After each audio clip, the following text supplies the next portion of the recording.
غیر ملکی ملازمتوں کا جھانسا دے کر پیسے وصول کرتے، پاسپورٹ ضبط کرتے اور انہیں میانمار پہنچانے کے بعد آن لائن جعلسازی کے نیٹ ورکس میں دھکیل دیتے۔ 2 متاثرین شرن اور جیون ریڈی مایاوڑی میں حراست کے دوران میانمار آرمی کے ہاتھ لگنے کے بعد فرار ہونے میں کامیاب ہوئے اور وزارت داخلہ کی مدد سے ہندوستان واپس لائے گئے۔ متعدد تلنگانہ سائبر سیکیورٹی بیورو نے واپس آنے والے 45 مسافرین کے بیانات قلم بند کیے، ان کے آلات کا ڈیٹا حاصل کیا اور ایک خصوصی تفتیشی ٹیم تشکیل دی۔ تحقیقات سے پتہ چلا ہے کہ اسمگلرز انسٹاگرام، ٹیلی گرام اور دیگر سوشل میڈیا پلیٹ فارمز پر جعلی اشتہارات جاری کرتے تھے جن میں نوجوانوں کو بیرون ملک ہائی پے ڈیٹا انٹری جابز کا لالچ دیا جاتا تھا، مگر میانمار پہنچتے ہی انہیں مجبور کیا جاتا تھا کہ وہ سرمایہ کاری کے نام پر دھوکہ دہی، ڈیجیٹل اریسٹ اسکیمز، OTP حاصل کرنے کے طریقے، رومانوی فراڈ اور دوسرے آن لائن جرائم جیسے غیر قانونی دھندوں میں حصہ لیں۔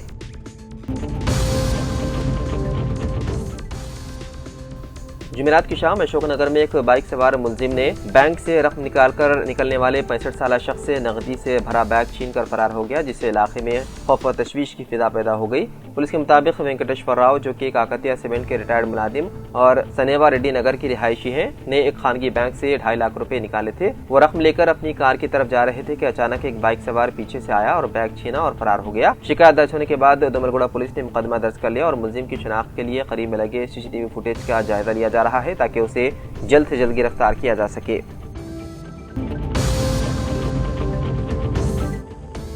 راجندر نگر پولیس اسٹیشن حدود میں چند آوارہ نوجوانوں کی غنڈہ گردی کا واقعہ سامنے آیا جس نے مقامی شہریوں میں خوف و ہراس پیدا کر دی۔ بتایا جا رہا ہے کہ ڈیری فارم سے مہدی پٹم جانے والی سڑک پر کچھ نوجوانوں نے سڑک پر کھلے عام ہنگامہ آرائی کی۔ تفصیلات کے مطابق بغیر نمبر پلیٹ والی موٹر سائیکلوں پر سوار چند نوجوانوں نے نہ صرف تیز رفتاری سے گاڑیاں دوڑائی بلکہ ایک بے زبان گھوڑے کو بھی بری طرح سے ہانکتے ہوئے سڑک پر شدید افراتفری پھیلا رہے تھے۔ ویڈیو میں دیکھا گیا ہے کہ نوجوانوں کا ایک گروپ نہایت خطرناک انداز میں گھوڑے کا استحصال کرتے ہوئے گاڑیوں کے درمیان گھوم رہا تھا۔ ان کی حرکت سے نہ صرف ٹریفک کی رفتار متاثر ہوئی بلکہ راہگیروں اور گاڑی چلانے والوں کو بھی شدید پریشانی کا سامنا کرنا پڑا۔ مقامی لوگوں نے راجندر نگر ٹریفک پولیس سے مطالبہ کیا ہے کہ ان نوجوانوں کی فوری نشاندہی کی جائے اور ان کے خلاف سخت کارروائی کی جائے۔ مقامی افراد کے مطابق اگر وقت پر کارروائی نہ کی گئی تو ایسے واقعات علاقے کے امن اور ٹریفک نظام کے لیے سنگین خطرہ بن سکتے ہیں۔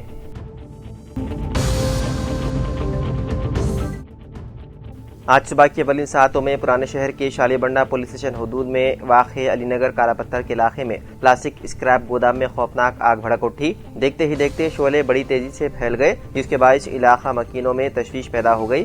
مقامی افراد نے فوری طور پر فائر بریگیڈ کو اطلاع دی جس کے بعد فائر انجنوں کی ٹیمیں موقع پر پہنچ کر سخت جدوجہد کے بعد آگ پر قابو پانے کی کارروائی جاری رکھی۔ ابتدائی اطلاعات کے مطابق حادثے میں لاکھوں روپے مالیت کا سامان جل کر خاکستر ہو گیا۔ متاثرہ افراد نے حکومت سے اپیل کی ہے کہ وہ ان کی مالی امداد کرے کیونکہ اچانک پیش آئے اس حادثے نے انہیں شدید معاشی نقصان سے دوچار کر دیا ہے۔ حیدرآباد میں مسلسل پیش آنے والے آتش زدگی کے واقعات نے شہریوں میں تشویش پیدا کر دی ہے۔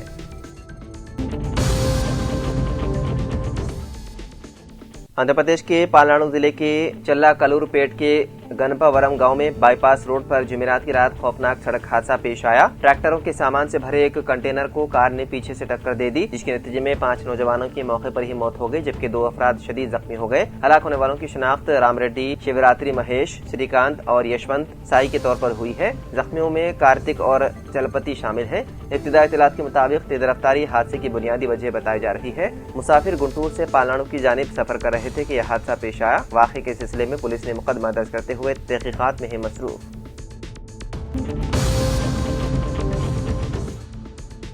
تلنگانہ کے جگتیال شہر میں جائیداد اپنے نام کرنے کے لیے والدین کو ستانے والے بیٹے کو 1 ماہ کی جیل کی سنائی گئی سزا۔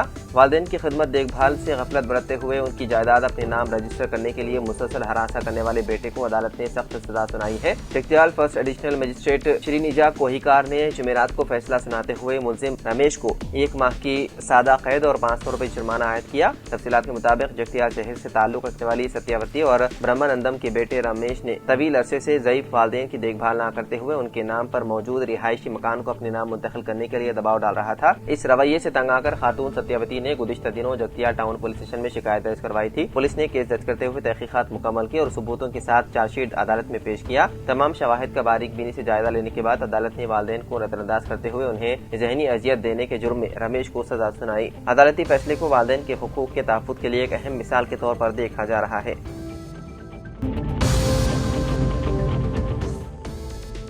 عثمانیہ یونیورسٹی پولیس نے ٹاسک فورس ایسٹ زون کی مدد سے منصوبہ بند قتل کے ایک سنگین مقدمے کو نہایت تیزی سے حل کرتے ہوئے 3 ملزمین کو گرفتار کر لیا۔ اس واردات میں دھول پیٹ کے رہنے والے 58 سالہ مگو سنگھ کو 1 دسمبر کو تارناکہ کے مقام پر بے رحمی سے قتل کر دیا گیا تھا۔ تحقیقات کے دوران پولیس کے سامنے چونکا دینے والا انکشاف ہوا کہ ملزم نمبر 1 43 سالہ غوث کو شبہ تھا کہ مقتول اس کے گھر والوں پر کالا جادو کر رہا ہے۔ اس کے مطابق گھر کی مالی حالت بگڑ رہی تھی اور اس کے بیوی کے متعلق افواہیں بھی پھیلائی جا رہی تھی۔ انہی شبہات نے اسے انتقام لینے پر مجبور کیا اور اس نے ملزم نمبر 2 شعیب اور الیاس کے ساتھ مل کر قتل کی سازش تیار کی۔ پولیس کے مطابق منصوبے کے تحت ملزم نمبر 2 نے مقتول کو ہوٹل لین پر بلایا، جہاں پہنچتے ہی ملزم نمبر 1 نے آہنی راڈ سے اس پر حملہ کر دیا۔ شدید زخمی ہونے کے بعد ملزمین مقتول کو کار میں ڈال کر تارناکہ کی طرف لے گئے، جہاں غوث نے گلا کاٹ کر اس کا قتل کر دیا اور اس کے بعد نعش کو وہیں پھینک کر ملزمین فرار ہو گئے اور قتل میں استعمال ہونے والے ہتھیار اپنے گھر کے قریب چھپا دیے۔ باوثوق اطلاعات کی بنیاد پر عثمانیہ یونیورسٹی پولیس، نلاکنٹا پولیس اور ٹاسک فورس ایسٹ زون کی ٹیموں نے مشترکہ کارروائی کرتے ہوئے تمام تینوں ملزمین کو گرفتار کر لیا۔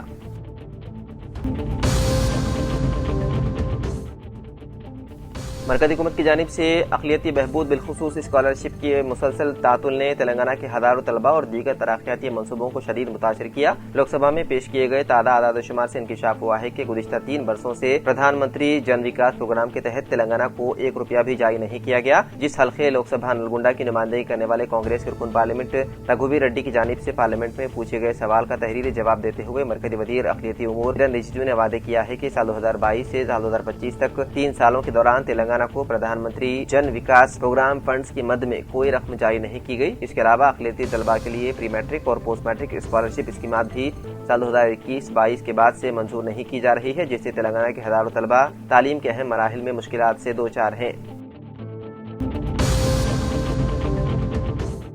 تلنگانہ حکومت کی جانب سے سول سروسز مینس اور انٹرویو کے لیے کوالیفائی امیدواروں کو فی کس 1 لاکھ روپے ادا کیے جا رہے ہیں۔ نائب وزیر اعلیٰ ملو بھٹی وکرمارکا نے UPSC سول سروسز مینس امتحانات میں منتخب 50 امیدواروں کو فی کس 1 لاکھ روپے کا چیک حوالے کیا۔ راجیو گاندھی ابھے ہستم اسکیم کے تحت امیدواروں کی مالی مدد کی جا رہی ہے تاکہ ان کی حوصلہ افزائی ہو اور وہ بہتر انداز میں انٹرویو کا سامنا کریں۔ انہوں نے کہا کہ سول سروسز مینس اور انٹرویو کے لیے کوالیفائی تمام امیدواروں کو حکومت سے مالی مدد کی جا رہی ہے۔